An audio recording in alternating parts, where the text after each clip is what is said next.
오늘 우리는 사회적 안보의 이야기를 하기에 앞서서 먼저 이야기할 개념인 회복 탄력성, 즉 리질런스에 대한 이야기를 해보겠습니다. 모든 사회적 안보가 안보를 다룸에 있어서 회복 탄력성을 다루는 것은 아닙니다. 다만 회복 탄력성은 근 10년간 연구자들 사이에서 많은 부분 논의가 이루어져 왔고 전통적인 안보 개념과 대비되는 지점을 설명함에 있어서 회복 탄력성은 적절한 개념이라 할 수 있죠. 그래서 회복 탄력성의 문제를 이 지점에서 다루고자 합니다. 먼저 전통적인 안보라는 것이 무엇인지를 먼저 짚고 가야 할 것 같습니다. 자, 전통적인 안보라는 것은 무슨 의미인가요? 이를 방식과 대상, 주요 영역으로 설명하면 다음과 같이 설명할 수 있습니다. 먼저 방식으로는 흔히 절대 안보라고 통칭되는 방식입니다. 이건 뭐냐면 자기 자신의 절대적인 안보를 달성하는 방식이죠. 그러니까 내가 상대보다 조금 더 안보를 달성하는 게 아니라 나, 자국 혹은 우리 집단이 어떻게 말하면 절대적인 생존이나 또 더 나아가서 절대적인 이익 확충 등과 같은 형태로 같은 공동의 안보나 혹은 상대적인 안보의 추구가 아니라 무조건 자기 자신에게 절대적인 이득이 되는 방식, 절대적인 생존 추구의 방식으로 나타났다고 설명할 수 있습니다. 그리고 이러한 전통적인 안보의 대상은 국가 안보였죠. 즉 그러니까 개인이나 어떤 커뮤니티라기보다는 국가, 좀 더 구체적으로 말하면 국민 국가로 말하는 네이션 스테이트의 라는 개념 자체가 흔히 말하는 안보의 대상이 되어 왔습니다.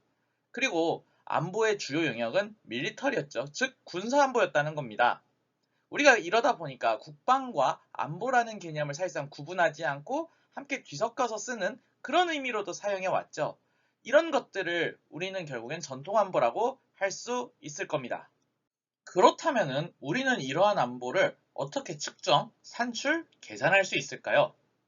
먼저 정적인 차원에서 이른바 보유를 가지고 측정을 할 수 있습니다. 간단하게 말하면 우리가 확보하고 있는 영토, 그리고 인명, 그리고 재화에 대해서 그 관점을 통해서 안보를 측정할 수 있겠죠. 우리가 영토를 얼만큼 손해를 봤냐, 사람이 얼마나 죽었냐, 우리가 돈을 얼마나 잃었냐, 이런 것들 말이죠. 그리고 좀 더 관념적으로 얘기하면 가치의 차원에서도 안보를 측정, 산출, 계산할 수 있습니다. 우리의 이데올로기가 얼만큼 침해받았냐, 우리의 정체성에서 얼만큼의 훼손이 있었냐를 가지고도 안보를 얘기할 수도 있죠. 물론 되게 이렇게 되면 막연한 개념이 되지만요. 그러면 좀 더 동적인, 즉 다이나믹한 차원으로 들어가면 이제 이익을 얘기할 수 있습니다. 근데 다만 이익을 얘기하면 이렇게 되죠. 우리가 지금 보유하고 있는 이익은 사실 앞에서 말했던 보유의 차원과 사실 크게 다르지 않아요. 하지만 우리가 획득하리라고 기대할 수 있는 거의 확실한 이익이 있죠. 그러면 이렇게 된다라면 기대이익을 차원에서도 우리는 안보를 측정, 산출, 계산할 수 있겠죠. 자, 근데 이렇게 되면 우리는 안보라는 개념이 앞에서 말한 보호, 즉 보유의 차원에서 언급하는 보호와 그다음에 기대할 수 있는 것에 대한 증진을 얘기할 수 있겠습니다. 그리고 이걸 가치와 이익을 연결하는 방식으로 우리가 가치를 실제로 실현하기 위한 방식, 그리고 가치가 실현된 상태로서 이익을 언급할 수 있죠. 즉 관념적인 가치와 이익을 또 연결이 가능하다는 거죠. 이런 식으로 안보 개념은 점차적으로 좀 확대되어 왔는데요. 그렇다면 이렇게 보유건 가치건 이익이건 이렇게 만약 안보가 측정, 산출, 계산된다면 결국에 안보의 방법은 손실 최소화가 될 겁니다. 즉 우리가 어떻게 해야만이 손실이 최소화되는가? 이거는 심지어 우리가 보유하고 있는 것도 기대하고 있는 것도 어떻게 하면 우리가 좀 덜 잃을 수 있는가가 결국에는 안보의 방법이 되는 거죠.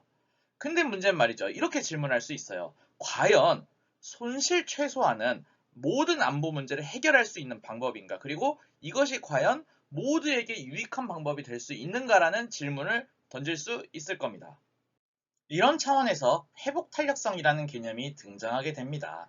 앞에서 말한 손실 최소화의 방식이 과연 적절한가 안보의 방식으로 이제 이런 질문이 나오게 되었다고 했죠. 그런데 이제 이런 겁니다. 우리가 과연 모든 리스크에 대한 손실 방지가 가능한가, 그리고 손실이 발생하는 사건들을 과연 모두 다 억제할 수 있는가에 대한 회의가 이제 불러오기 시작했습니다. 그럼 만약 그래서 우리가 모든 것을 막을 수 없다면 손실 이후에 복구와 원상 회복 능력이 더 중요한 게 아니냐는 질문이 나오게 되었죠. 그래서 기존에 정신보건학에서 쓰고 있던 개념인 회복탄력성, 즉 리질런스가 여기서 소환되게 됐습니다. 본래는 이 개념이 어떻게 쓰이고 있냐면 스트레스와 외부적 충격의 이후에 그것을 어떻게 복구할 수 있느냐에 대한 능력으로 설명되어 왔죠. 이걸 좀 더 의학적이나 생물학적으로 얘기하면 항상성, 호메오스타시스라고 얘기하는데, 즉 정상 유지 능력이라고 이제 이야기합니다. 이런 회복 탄력성은 본래 환경학과 인구학 등에서 선제적으로 적용되어 왔어요. 근데 이렇게 즉 개인 차원에서 언급되던 정신보건 개념인 회복 탄력성을 사회, 더 나아가 이제 국가 사회에 적용할 수 있다라는 주장들을 이제 하는 쪽이 이제 등장하게 되었죠.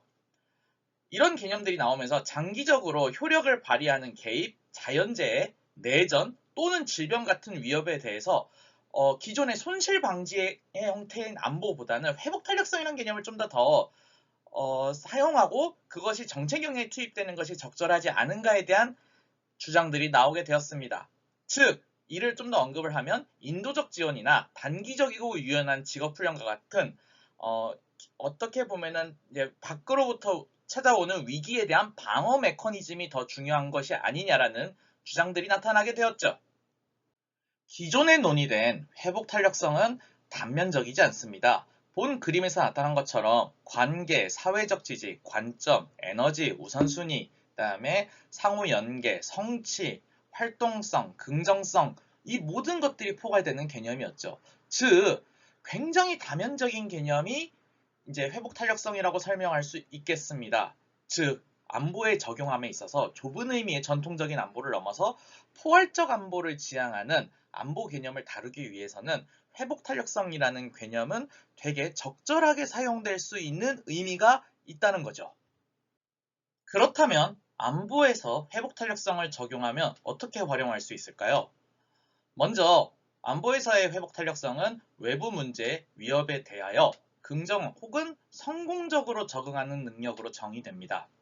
이는 굉장히 규범적이고 관념적인 개념이죠. 그리고 이는 존재의 최종 상태보다는 목표이기 때문에 비교 또는 상대적인 차원으로 측정하거나 계측될 수밖에 없습니다. 현재까지는 말이죠. 그리고 이런 회복 탄력성에 대해서 반대되는 개념으로 이제 취약성이라는 걸 말하는데, 취약성은 우리가 회복 탄력성을 가지지 못하게 하는 물질적, 이념적 제약을 말하고, 또는 이는 다시 비자유를 구성하게 됩니다. 그리고 이러한 회복 탄력성은 외부 행위자가 제공하는 보호 및 정부를 통해 제공 가능한 물질적 속성, 군사 장비나 기술, 복지 조항 등과는 바로 직결적으로 연결되진 않아요. 이것들이 한번 그 안보 대상과 그 행위자들을 상호작용을 거쳐서 형성되게 되죠. 그리고 더 나아가서 말하면 이런 그 회복 탄력성을 만약 구축을 하게 되면 지속 가능한 평화에 기여할 수 있다고 많은 부분 설명하고 있습니다. 회복 탄력성을 그 정신보건에서 쓸 때는 적응, 그 다음에 유연성, 그 다음에 교육의 측면을 많은 부분 강조했습니다. 이는 안보에서도 마찬가지예요. 외부로부터 위협에 적응, 그 다음에 내부적인 대응으로서의 유연성, 그리고 끊임없는 교육을 통한 이른바의 환경 적응과 더 나아가면 역량 강화, 이 모든 것들이 포함이 됩니다. 즉 말하면 이런 리질런스라는 회복 탄력성이라는 개념은 굉장히 동적인 개념, 다이나믹한 개념임을 보여주고 있는 거죠.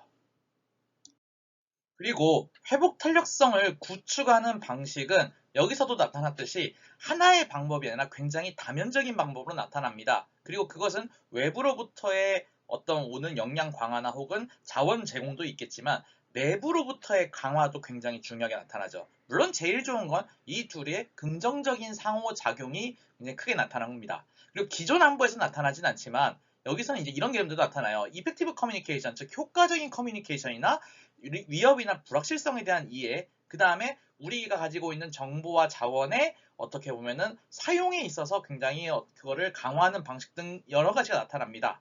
즉, 회복 탄력성은 기존의 안보가 제공하지 않는 혹은 안보에서는 고려되지 않는 여러 해결책들 혹은 정책적 수단들이 동원되게 될 수 있고, 그리고 그것이 생각보다 중요한 문제일 수 있음을 보여준다는 거죠. 이를 기존의 국제정치에서 활용되어 온 자유주의적 국제주의와 비교하면은 좀 더 명백하게 나타납니다. 자유주의적 국제주의에서 강조되는 프로텍션, 보호보다는 회복 탄력성에서는 방지를 언급을 하게 됩니다. 그리고 기본의 이런 식의 국제 개입 같은 경우는 위기 이후의 대처를 강조하지만 회복 탄력성은 위기 전을 이제 강조를 하게 되죠.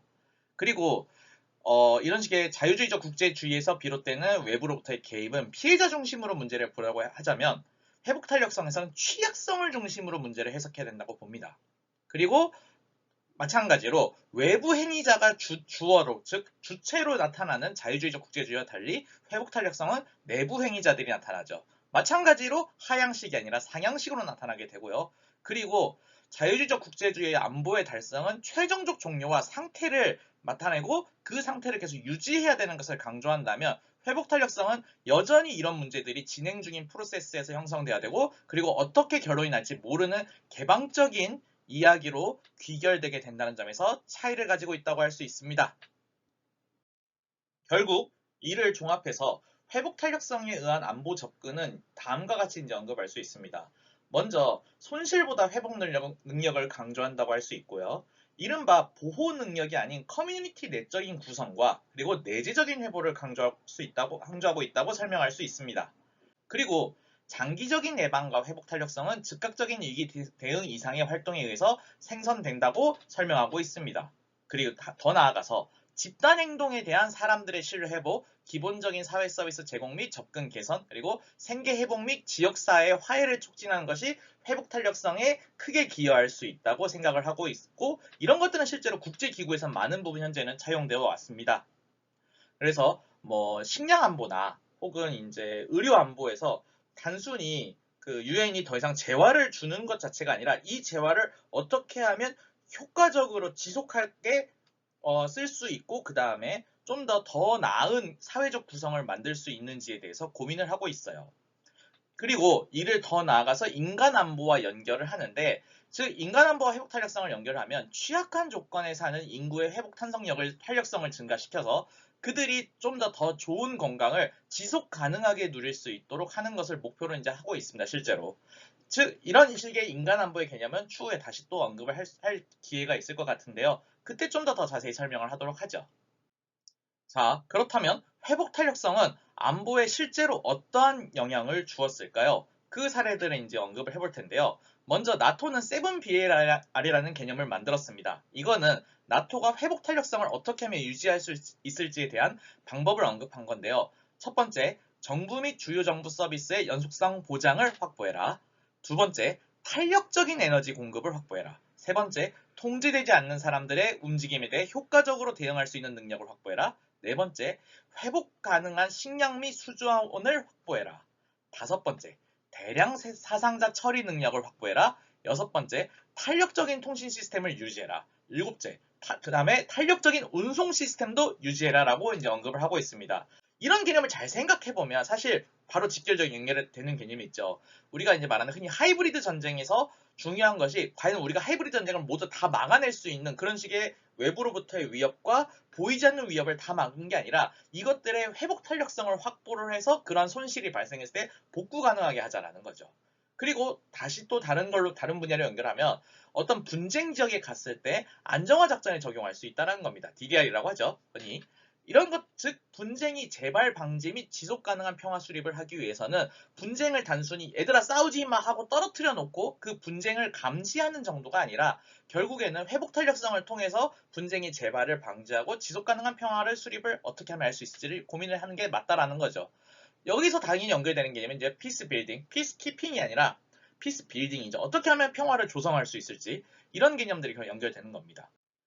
회복 탄력성을 안보에 적용한다면 우리는 다음과 같은 걸 생각할 수 있습니다. 앞에서도 언급했듯이 단순히 손실 방지를 넘어서 우리가 어떤 문제가 발생을 했을 때 그 문제가 발생했음에도 불구하고 일상으로 돌아올 수 있는 능력이 확보되는 정도가 만약 회복 탄력성이라고 한다면 우리가 사실 추구해야 될 문제는 절대 안보의 방식이 아니라 이런 식의 회복 탄력성의 추구 그리고 회복 탄력성 문제가 안보의 그 어떤 정책이나 제도에 있어서 중요하게 고려돼야 될 문제라는 것을 생각해 볼 수 있겠죠. 그렇다면 우리는 좀 더 보다 많은 관점에서 안보 문제를 얘기할 수 있을 것이고, 그리고 그것을 통해서 나아간다면 우리의 삶의 질에 있어서 안보가 단순히 어떤 군사나 국가의 영역에서 있는 것이 아니라 우리의 생활이나 우리의 사회 이런 것과 연결하는 데 보다 더 도움이 될 수 있다고 생각을 합니다. 그렇기 때문에 오늘 우리는 회복 탄력성을 안보에 있어서 이야기를 좀 해봤습니다. 오늘 영상 시청해주셔서 감사드리고요. 그리고 댓글과 구독은 언제나 늘 환영입니다. 감사합니다.